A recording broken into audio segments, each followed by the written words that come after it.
Hürmetli abunaçılarımız Spark zor gap turtdu. 2012 yılı işlep çıkarılan kraskeleri 15-20% cayında bağ. 4 balonları taza, yaxşı balonlar koyulgan. Maşında Mejigar ustanovka kılıngan evvelki variantından. Yenemden olsun aytıp ötemiz. Maşının kraskesini ayttık. Yılı 2012 yıl. İçleri akuratlı. Maşin Premoy Ege'den satıklara gap turtdu.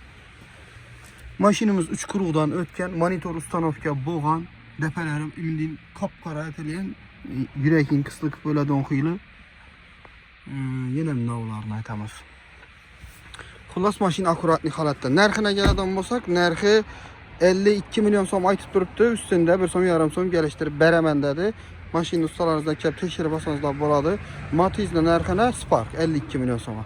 Kimə kızıq boladığımızda maşinimiz Koşköprü avtoliderde satıda duradı. 24 saat gelip savdalaşıp asanızda boladı.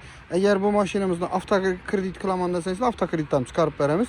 Banklarımız bu maşinimize 40 milyon som, 45 milyon som etrafında plan beredi. Arayan tarafını naqbul verəsilər, bəlkə 45'e gelirseniz de şu 45'in üzerine geliş alışlarınız mümkün. Yine mən bilmeyəm.